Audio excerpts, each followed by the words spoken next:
Hey guys, good morning. Hope you are doing well. Just adjusting to make sure that the canvas is on the frame. All right. So this is Paint with Lovejoy. Oh,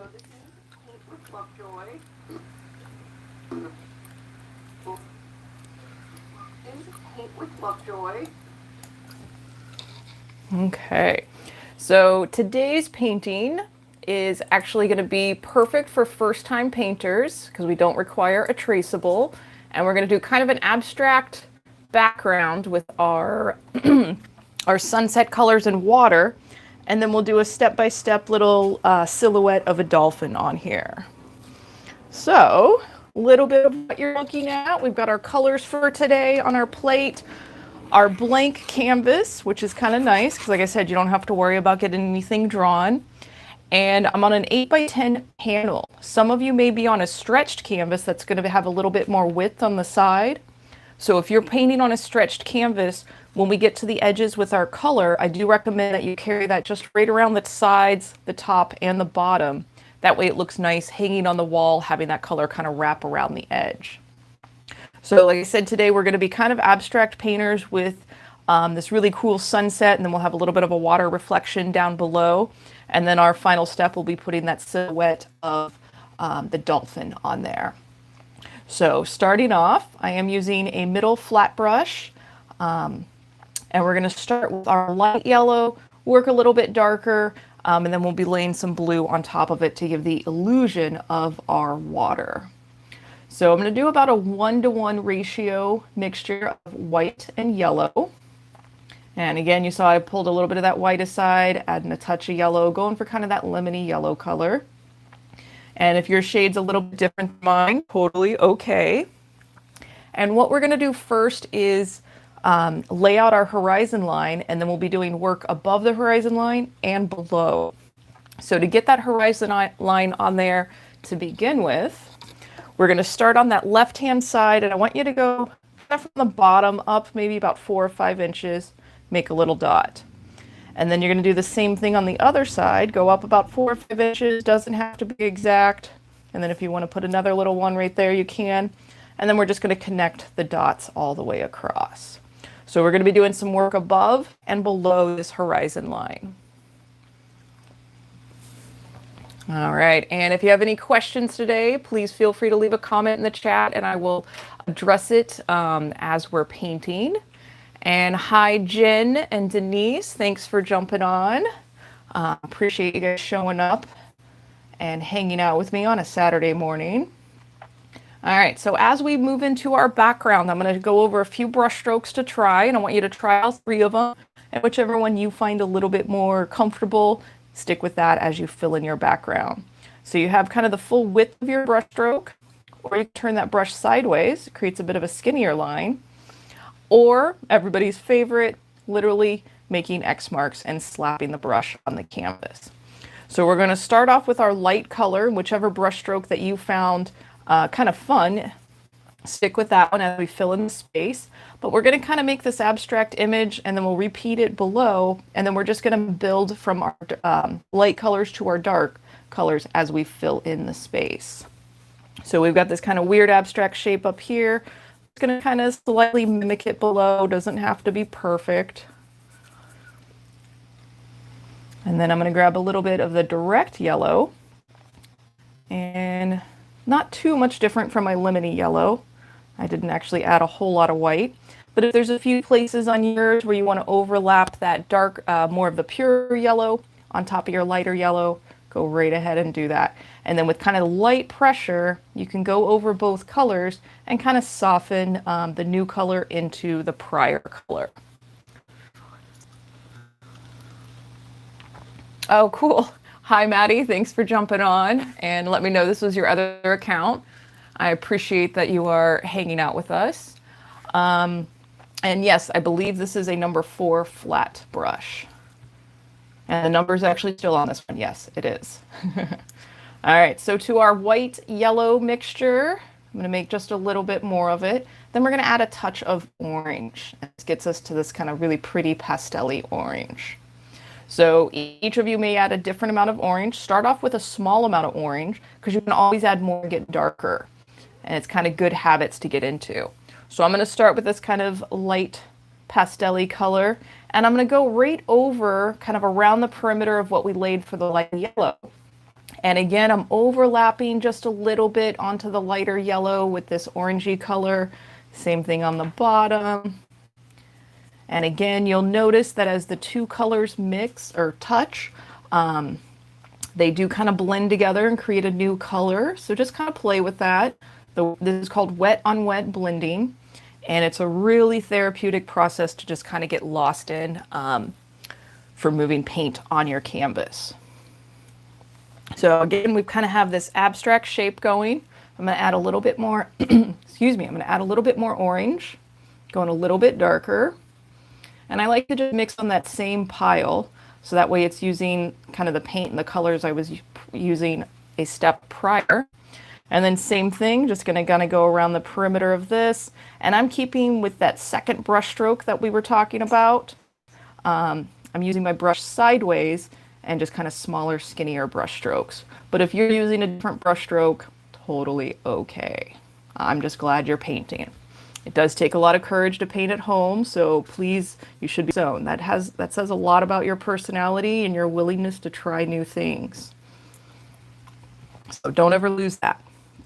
No matter what your age is, keep trying new things and exploring this cool world. All right, and now I'm actually going to wipe off that excess paint.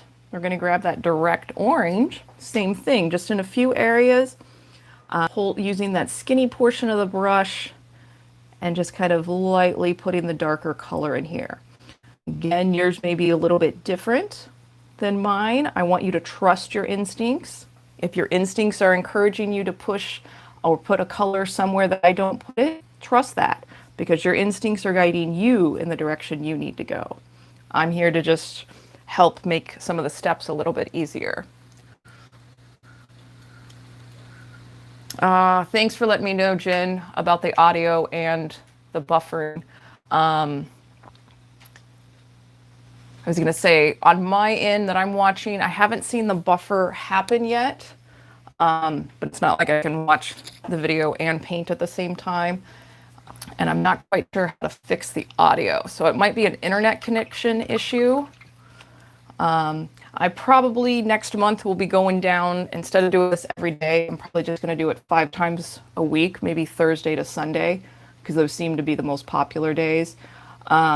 Mainly for these tech issues, just because it's going to be easier to handle them when I can do the editing. I might do instead, since I have had so many tech issues with the live feeds, and right now as I'm talking, I'm just mixing orange and red, going for kind of a burnt orange color. But I think because of the internet and tech issues, I might, I'll still create the videos, but I think I might do a premiere, and then that way I'm not physically painting, but I can sit and talk to you guys and we can all watch it together and I can answer questions. So somebody informed me about that premiere aspect in YouTube the other day, so I think I might have to utilize it and focus more on the painting rather than live issues. All right, so no matter what stage you're in life, you're always learning. Okay, so I'm going to actually grab a little bit of the direct red now.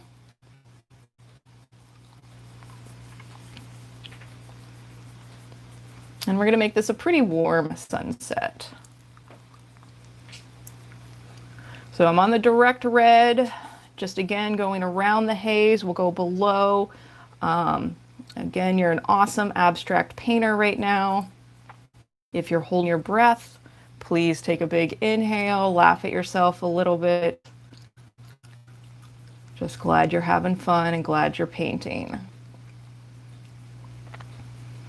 And even with the tech issues, like I said, I think yesterday, I may look into see if I can download the live feeds or the replays and edit them and then re-upload them as a new video. So always learning new things. All right. And this time I did not throw the purple on my plate.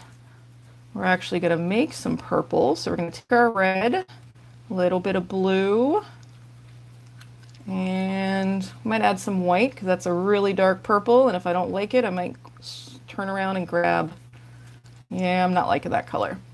All right, let me grab the purple.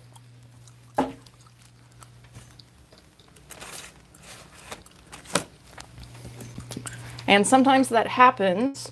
You may be used to mixing and blending your colors to make your purple or your green, but you may not like the shade of the color. That's too cool and too muddy. And a lot of times that happens, especially with purple. Your shade of blue or your shade of red will greatly affect the color and saturation of your actual purple. So some blues might be a little bit better. So as you get more into, I guess, the names of the colors of your paint and everything, start noticing the difference between your ultramarine blue, your cerulean blue, your phthalo blue. Those will make different shades of purple. Those will make different shades of green. And again, as you just get more and more into, oh, let's add some red to this, sorry. As you get more and more into painting, you'll start building with red to make a purple. Are you going for a warmer or a cool shade? So, it's a constant learning. All right, so by adding that red, and that's kind of, this is closer to the color that I was going for. So again, don't be afraid to adjust as needed. Any color to kind of fill in the remaining space of our canvas. And I didn't make enough, so I'm going to have to make it again. And if you have to mix your color a second time, it doesn't have to be perfect.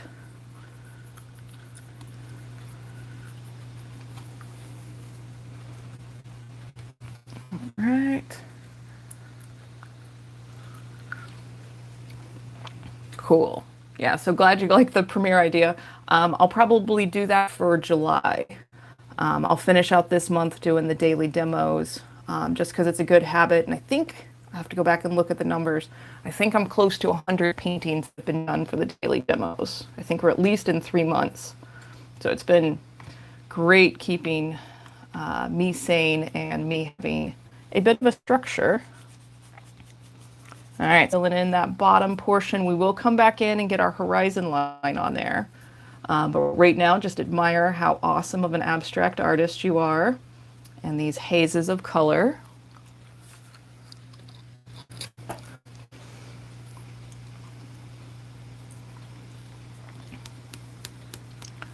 And for this one, that last little corner, I'm going to grab that direct purple and blend it right in.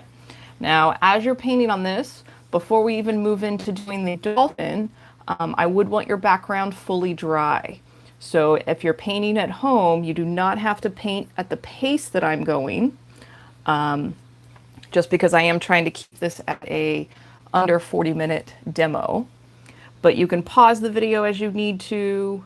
You can catch this on the replay, but go at your pace. Don't feel like you have to keep up with mine. And if you need to go back to your lighter, let me clean my brush real quick. If you need to go back to your other colors, like your oranges, go right ahead and do that, because you want to do all your background stuff while your background is wet. So if you need to go back, just make that color again. And again, if it's a little bit different, totally okay. And you can start to overlap some areas. And see, my red is still a little bit wet. So yeah, so go back, add whatever you want to your background, and then we will work on the water, and then we'll work on the dolphin.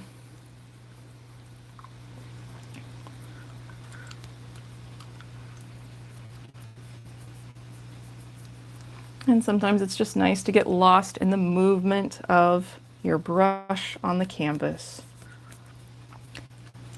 And if you're finding that you're shaky as you touch the canvas, that means you're holding your breath. So take a big inhale or exhale as you touch the canvas or touch the brush to the canvas.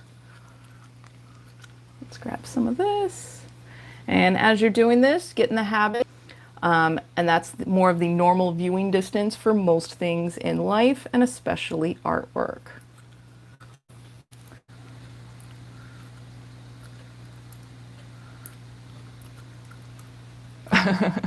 All right, so just looking over at comments, I realized I got kind of lost in the painting. Cool. Oh, thanks, Jen. I'm glad you did a 30-day challenge too. That's awesome. But yeah, it is very mentally draining. Oh, and Denise, I saw that you jumped on. Thanks.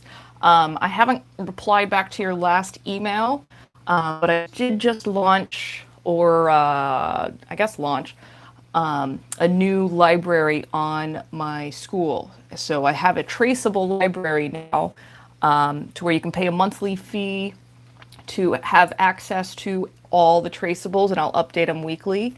So that way these traceables will go on there. And it's a little bit more organized than my patron account, just because the patron, I have to work with their format. So at least on my school, I have a little bit more control on how I can organize that. So check that out. And I think last night I just got all the current traceables on there. Okay, so we're going to do our water lines, because our dolphin's going to hang out above the horizon line because he's actually jumping out of the water. So we're going to go back. I've got the small, medium flat brush. I'm using the direct blue paint, and I'm not filling up my brush a lot because I'm just going to use the end of the brush. So we're going to do the same thing that we did at the beginning to put that horizon line in. But I'm going to give you an alternate way to get your dots the same, a little dot. Now, if your other dot wasn't quite the same the first time that you did it, try this method. Take your thumb and first finger, put your thumb on the edge of the canvas, put your first finger where that dot is, hold that position, bring it over to this side, put your thumb on the corner, and then you make another dot. And then you can do the same thing in the center. And then again, we're going to connect, like if you need to do little dots, connect the dots across. And if it happens to be kind of wavy, that's okay. That's just where you're painting for today. And I'm even sitting at a bit of an angle.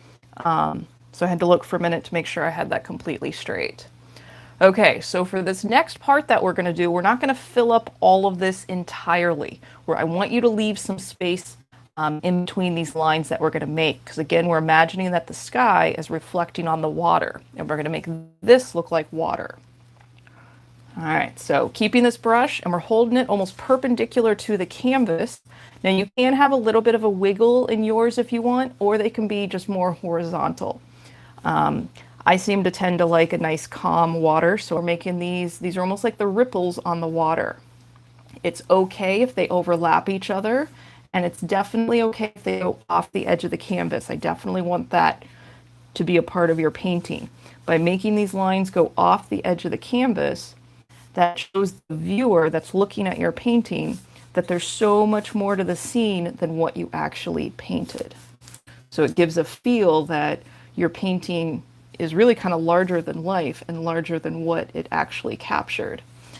And again, as you're looking at this, notice we're using the exact same shade of blue for each one, but if you can, notice if that blue looks a little bit more bold on next to the yellow compared to a little bit kind of pushed back a little bit more next to the purple. And that's color theory that you are observing. We interpret our colors based on the color next to it. If you have some kind of skinny lines and some that are a little bit fatter, totally okay. And again, it's all right to have those overlap. Again, it just gives a nice ripple effect. And then I like to do this with a light blue as well. So let's throw some of that white aside, a little bit of blue. There we go. And then if you need to, clean that brush off, wipe off that excess paint, grab your color again. And same thing. Again, it's okay if these overlap the darker blue or overlap the other lines that you're making.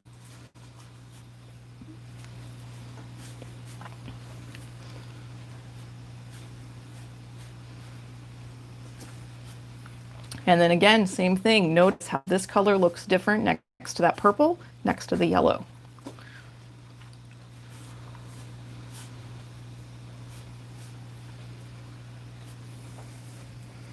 All right, and then at the end, we'll probably come in here and do a little bit of white with that. But I think my background is dry enough that we can work on the dolphin. And I'm going to take the dolphin in basically 4 steps. So follow along at home. And maybe do this on a scrap sheet of paper 2 or 3 times before you do it on your canvas. Okay, so I'm going to jump right in. I'm going to use the pointy brush. And remember, a little bit of water on your brush will help with the fluidity. And I want you to treat your brush kind of like a pencil. So you're going to hold it kind of perpendicular to the canvas as you make these lines, and then we'll fill them in. And remember to breathe. It is not going to help to hold your breath right now. All right. So setting up how you hold your hand. So you're not trying to hold your hand and hover and stabilize your muscle and blood pressure. Put your pinky out. You can use that as a pivot point, and that might make it a little bit easier. Or rest your forearm against the edge of the table. And again, if you're finding that you're shaky, exhale as you touch the brush to the canvas. All right, so we're going to start with kind of the top of the dolphin. We're going to make this almost eyebrow teardrop shape. So wherever you want your dolphin placed, and I recommend that your dolphin's probably about 4 to 5 inches wide. Don't want a tiny little dolphin. I want you to go a little bit bigger. If you happen to make a tiny dolphin, that's okay. And if you make a super small dolphin, maybe put 3 or 4 in there, or do one large one and a few small ones. Again, giving you more options than you probably need. All right, so first step, remember to exhale. Going to make a little bit of a curve. We're going up and then over. And just focus on that. It's okay if the pen didn't fully cover. We're just working on the outline right now. And then we're going to pick this up at the bottom and pull it together. And again, it just looks like a weird eyebrow floating in the sky. Really funky. All right, and then we're going to get the nose of this dolphin on here. So starting at the bottom, you're going to bring it out, and then we're going to curl it back through. And if you end up doing that and end up filling that in, totally okay, because that's what we're going to be doing at the end. All right, for those little flukes, the tail, I'm going to curve this out. And then sometimes it's easier to start on the center and then pull it out. Okay, I know it looks kind of weird, or weird looking dolphin. And then we're going to put the dorsal fin on there. And even if you start here, we're going to curve a little past halfway. And it's going to be a bit of a curved triangle. And then if you look at the dorsal fin and the nose, we're going to kind of split that space in half for, oh my gosh, I totally lose the name, side fin. I used to know that. And that's, again, kind of another little curved triangle. So our dolphin looks kind of weird. Fill him in now. And again, if you add a touch of water to your paint, it'll be a little more fluid canvas. Just remember, you never want your brush dripping wet with water. And if you end up doing this and maybe your dolphin expands a little bit, gets a little bit bigger, that's okay. You are working on the pressure of your brush and getting comfortable. So this is one that you could definitely do multiple times, and even doodling that little dolphin on its own just makes it a little bit more comfortable. All right, so if you want to have a few little lines in your water, imagining that the reflection of the dolphin is on the water, you can do that. This is optional. If you don't feel like it, you don't have to. And these are just little dash marks. We're not doing the exact outline of the dolphin, just a general shape of where he would be. And again, just little dash marks. And then wipe that brush off. I'm going to grab that pure white paint, just do a few extra little highlights on here on the water. Again, keeping those kind of long. Some of them will overlap those little black lines. And if you want to put a setting sun or a rising sun in here, I've found that it's easiest if you're doing a circle, just kind of place a dot and then just make that dot bigger. And then you might have to come in with a little bit more thick paint.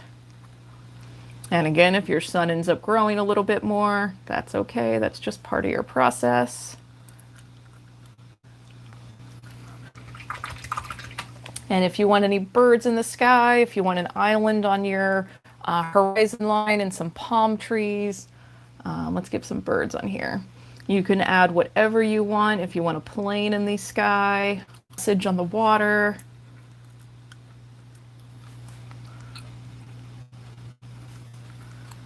Let's put a little island over here.